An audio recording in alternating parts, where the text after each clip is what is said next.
La ley es muy clara, pide que de 5 de la mañana a 18 horas nos quedemos en nuestras casas, que recibamos al censista, que le demos la información más allá si somos nacionales o extranjeros. Todos estamos obligados. Ayuda a visibilizar cómo están los derechos constitucionales que tienen que ver con la garantía o con la calidad de vida.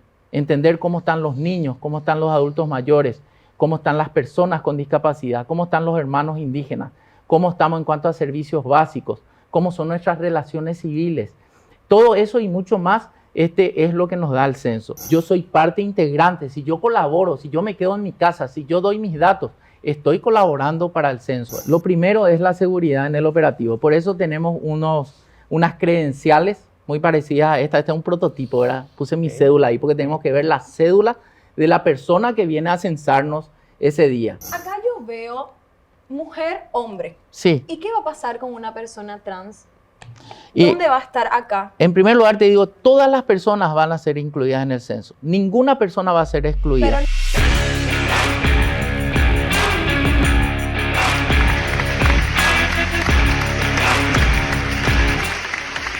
hola, ¿cómo están? Bienvenidos todos a TCI, todos somos iguales. Hoy estamos con ganas de saber cuál es la estadística de que Jobal consiga algo, un levante, porque vino con camisita. Vino churrito. Sí, vino churrito. Sí. Churrito, ¿no? Churrito. Churrito. Estás ahí cerca, lo veo andando también. ¿Qué pasa hoy? No, básico, tranquilo. El invitado Humilde. lo amerita. El invitado lo amerita. Lizzy también, por favor. Lo que pasa es que hoy tenemos censo acá en el programa. Sí.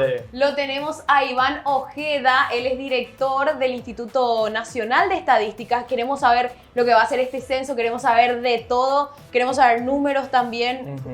¿Cuál es la probabilidad que Jobal tenga un levante hoy? Eso realmente no medimos. Te puedo contar que la población paraguaya es más de 7.453.000 personas, por ejemplo. ¿Ves? Que no está soltera, Pero ¿sabes qué? imagínate. Pero- Más de 7 pero millones de personas fíjate están solteras, que Sharon. los varones son el 50,5% de la población y las mujeres el 49,5%. O sea, Hay más Ahora hombres hay que hombres mujeres. y todo. Hay más hombres. levemente más. Sí.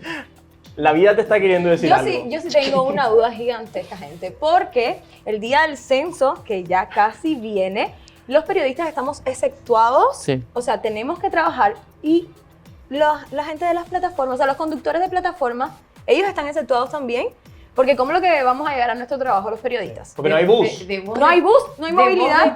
De vos depende que yo venga a trabajar Claro. o no. A No, ver, es muy ¿hay Uber, simple. hay Bolt? Sí, no hay plataforma, no hay taxi. Hay una ley No hay taxi. 6987 que pide que se suspenda, o sea, se suspende todo el tránsito el transporte de personas, el transporte público de personas y de cargas de corta y mediana distancia. Igual se suspenden todos los actos o las reuniones que reúnan a muchas personas, ¿verdad?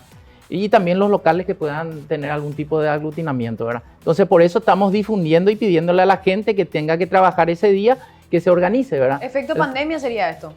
Y mira, el efecto TBT. pandemia vamos a medir en el censo, ¿verdad? Ah. Vamos a saber cómo nos pegó la pandemia del COVID-19 en estos 2 últimos años en lo social, en lo económico, en lo político y hasta en lo demográfico. ¿Sabes? César, y Sentimental. estos datos que compartíamos para estimar las chances de levante de Joal, que por cierto... ¿Te estamos interesó? programando. ¿Te interesó? ¿Cómo le sabemos? O sea, ¿de dónde usted saca esos datos? ¿Ya vienen de censos anteriores? Sí, el Instituto Nacional de Estadística es la institución gubernamental encargada de la rectoría de las estadísticas oficiales. Y también somos productores de estadísticas. Tenemos varios instrumentos, pero la estadística de base por excelencia son los censos nacionales de población.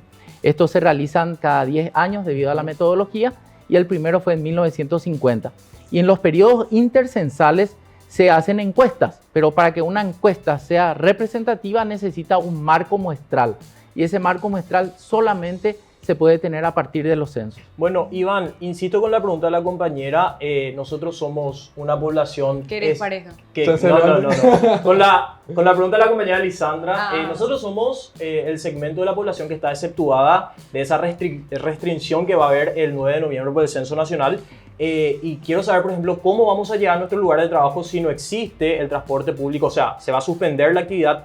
del transporte público y nuestra única opción para llegar al trabajo son justamente estas plataformas digitales, ellos también van a ser exceptuados de esa restricción o ¿qué tienen O previsto? sea, vos decías organizarse, pero organizarse ¿cómo si no hay alternativas? Salir más temprano para llegar caminando al trabajo, ¿cómo? Sí, bueno, realmente el operativo conlleva muchas cuestiones que hay que coordinar, ¿verdad?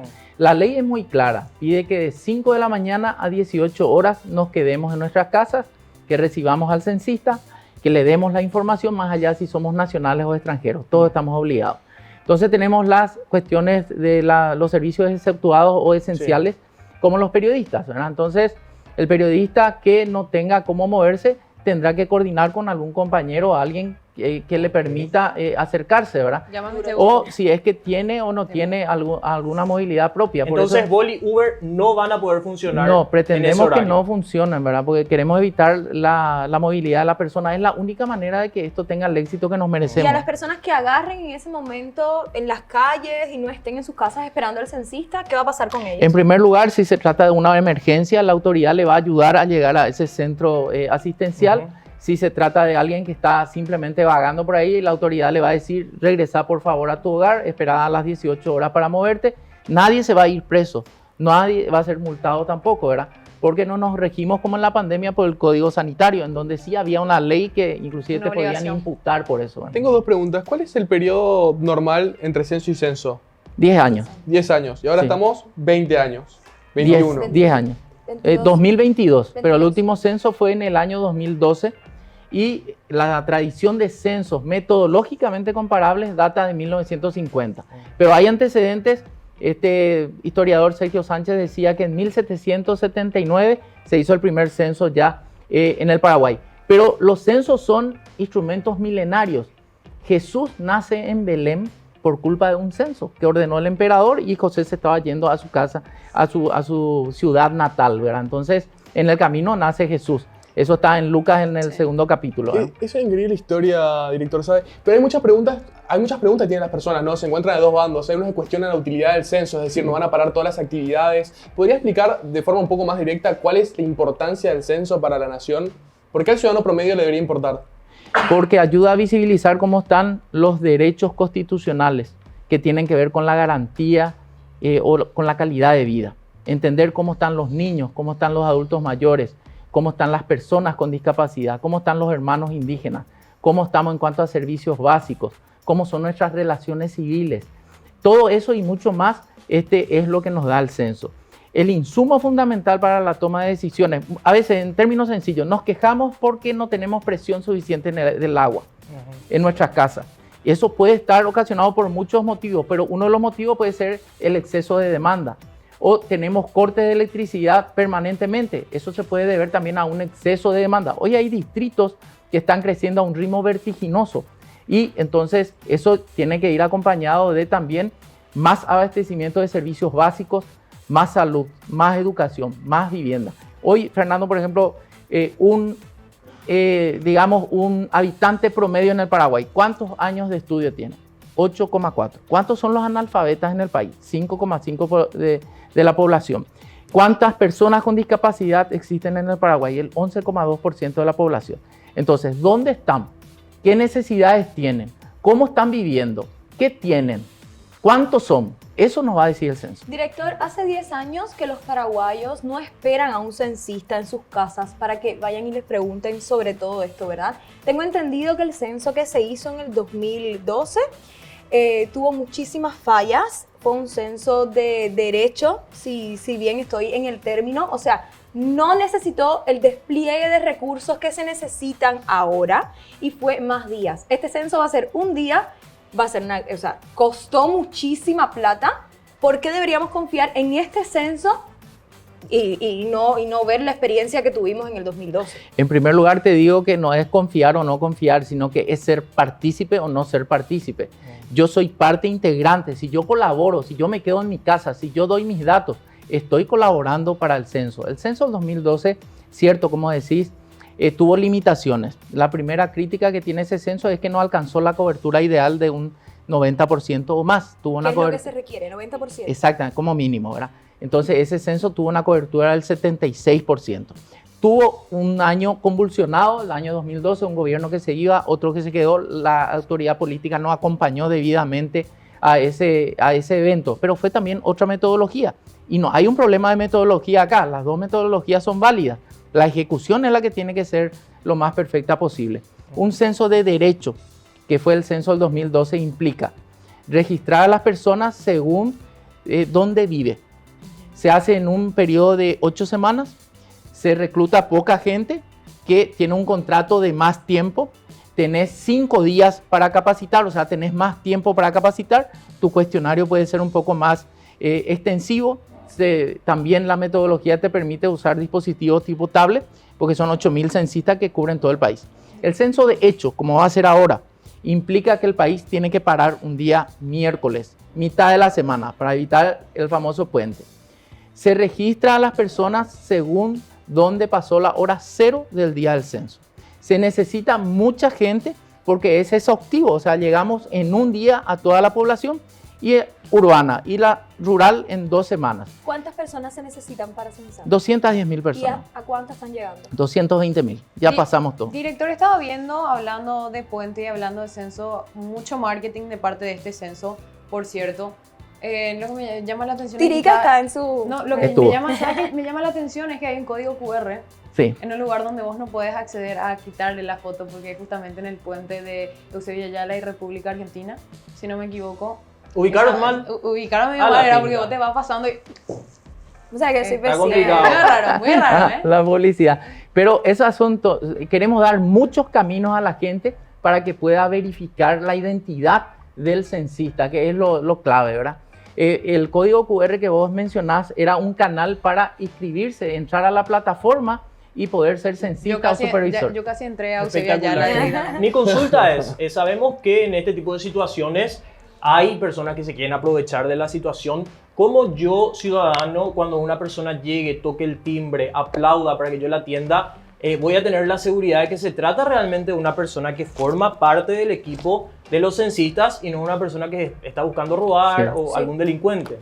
José, brillante la consulta. Lo primero es la seguridad en el operativo. Por eso tenemos unas credenciales muy parecidas a esta. Este es un prototipo, ¿verdad? Puse mi cédula ahí porque tenemos que ver la cédula de la persona que viene a censarnos ese día. Entonces, comparar la foto. Después, atrás está el famoso código QR otra vez. En esta ocasión, vamos a utilizar para ingresar a la base de datos donde va a estar Iván Ojeda y constatar si realmente Iván Ojeda... ¿Puedo probar? Voy a probar ya ahora. No, ahora todavía no está habilitado. El día 9 va a estar. O sea que me esforcé al pedo en el puente la otra vez. No, esa era para la Para inscripción. la inscripción. El código QR, como sabes, tiene muchas utilidades, ¿verdad? Sí. En esta ocasión nos va a llevar a la plataforma. ¿Por qué no está disponible? Porque esto ahora todavía se está procesando, ¿verdad? Hay gente que todavía se está inscribiendo, entonces todavía no tenemos la lista definitiva. Otro modo de reconocimiento va a ser el bolsón del censista, que va a ser algo muy simple, como el que estamos viendo acá, con la inscripción Censo 2022. Si siguen la duda, le podemos pedir, che, ¿vos puedo tener el bolsón o tener el cuestionario también, ¿verdad? Entonces acá está el cuestionario. Yo te regalo el cuestionario para que tengas. Espectacular. Porque Y era el bolsón después para mí podemos súper. Está llamar... bastante largo el cuestionario. Son No es 40, tan- 40 preguntas. Son 65 preguntas, de las cuales la mitad son de vivienda y hogar y el resto son datos de Director, población. acá yo veo mujer, hombre. Sí. ¿Y qué va a pasar con una persona trans? Y ¿Dónde va a estar acá? en primer lugar te digo, todas las personas van a ser incluidas en el censo. Ninguna persona va a ser excluida. Pero no hay una Apartado. casillita para que yo marque si yo soy una persona transexual. Y así cómo van a poder ayudarles con toda la vulnerabilidad de derechos que Te esta comento población cómo. tiene. También le vamos a preguntar nombre, también le vamos a preguntar cédula de identidad y le vamos a preguntar si se considera hombre o mujer. Y con la combinación de variables vamos a conocer cómo está estructurado ese hogar. Hoy día... ¿En qué punto se encuentra eso? ¿Qué variables director, ¿en qué punto se encuentra eso? Para verificar. ¿Cómo se percibe? Porque hasta donde tenemos entendido, solamente existe un apartado donde se puede marcar tu sexo. Sí. Hombre, mujer. Sí. Pero lo que consultaba la compañera, en el caso de que sea una persona transexual, ¿en qué punto específicamente se encuentra En, lo que menciona usted? en el procesamiento de la información y en la combinación de... ¿Va a ser un apartado que No. que Censa va Vamos a tener que ser, poner? vamos a ser precisos, ¿verdad? En primer lugar, nosotros no consideramos que el censo sea una herramienta eficiente para recabar ese tipo de información, porque es algo muy sensible y muy individual. Y la entrevista se va a hacer ante el seno familiar y también eventualmente pueden haber gente que no sea del seno familiar que esté en esa vivienda. Entonces, para realmente saber la cantidad exacta de personas, lo que podemos hacer es la combinación de variables, ¿verdad? Cruzar aquellos que ya tienen denominación o nombre de varón, por ejemplo, un caso, y se denominan o dicen que son mujeres, ¿verdad? Entonces, pero también se deben explorar otras alternativas, porque no es la única fuente de información un censo. Cuando un Estado quiere conseguir información de sus ciudadanos, acude a sistemas o fuentes tradicionales, los censos, las encuestas y los registros administrativos. Para aclarar nomás, director, una cosita déjame puntual. picando esta. Sí, déjame una picando. cosita puntual. Entonces, va a haber el apartado de sexo hombre-mujer. Lizzy es mujer biológica, va a tener que poner mujer, pero en su nombre, si Lizzy se identifica como Oscar, ella va a ser anotada como Oscar. Y ahí cruzan, según lo que ¿verdad? entendí. Bueno, esto vamos a dejar mismo. para la segunda parte porque está muy interesante y tenemos Acá más tenemos. preguntas. Tenemos mucho que preguntar acerca de este censo de estadísticas, así que quédense para la segunda parte de lo que va a ser.